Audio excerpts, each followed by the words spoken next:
All right, now this shape right here is very odd. It's not one of those shapes that appear very often in 3D.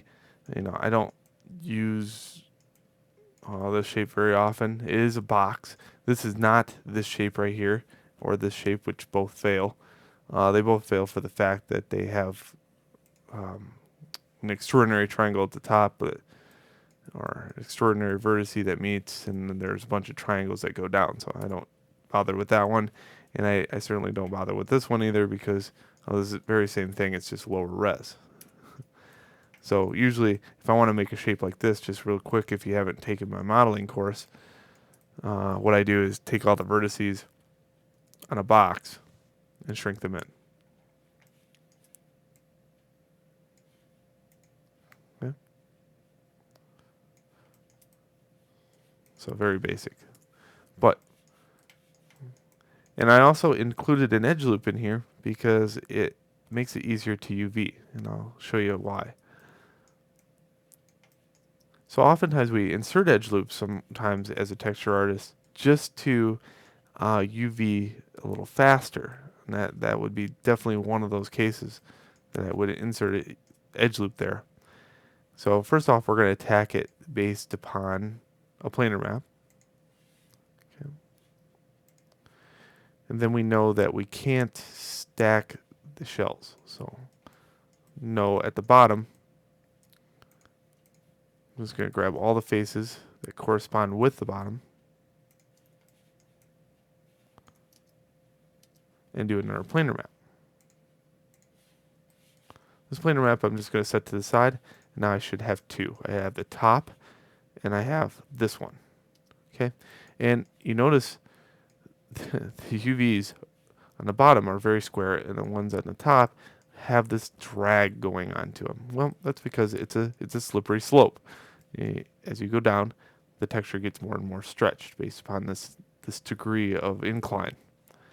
So this would not make a very good uniformed texture. Well, how do we fix this? Well, let's look at the edge.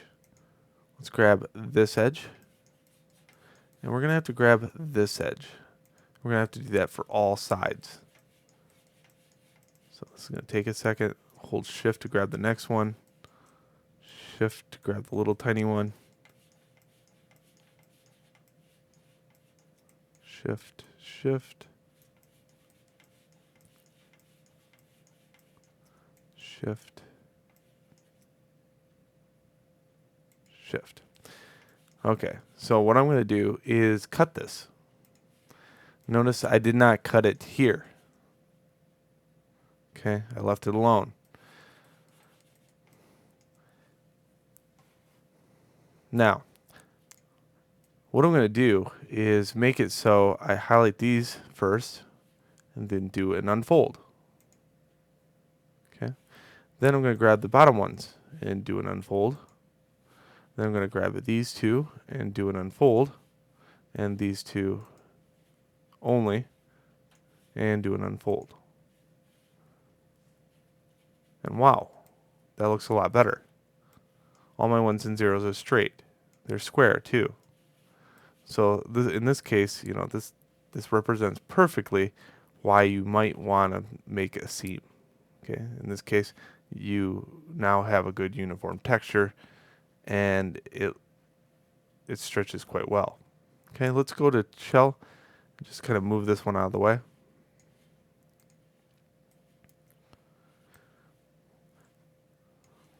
Let's grab both of them at the same time.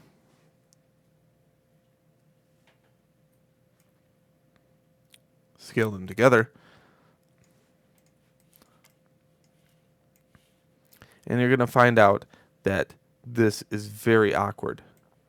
Okay, where do I put this thing, and how do I utilize the space?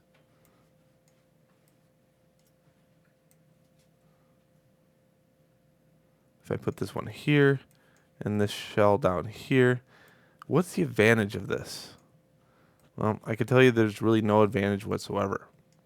If you're gonna do this just to keep uniformity, you might as well go all the way and say, well, I really don't need it attached.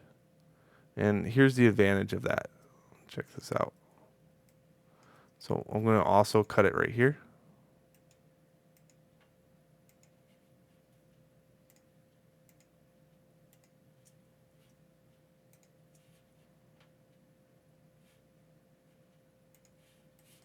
And you're going to find out that I have several shells. Control right click to shell.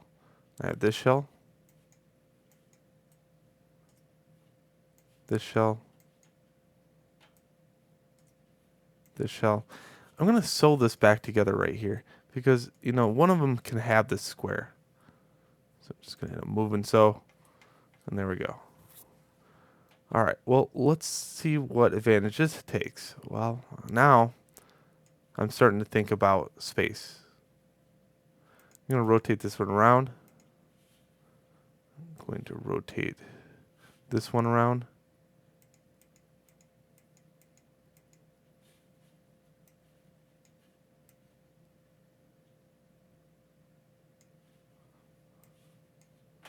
Again,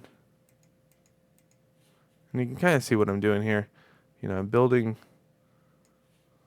the structure that would fit better on the UV plane. Okay. Did I gain anything from that? No. But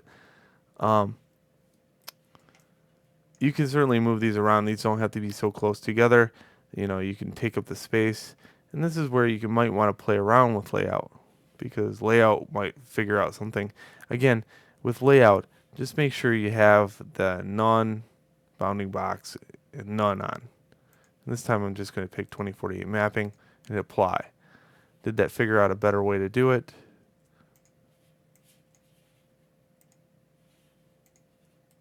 Not really. It's a very awkward shape to begin with.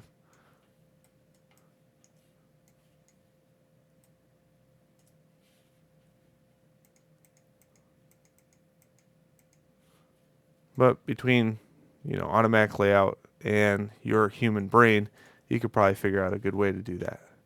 So there we go. Now we have less space out here that is wasted and a nice uniform texture.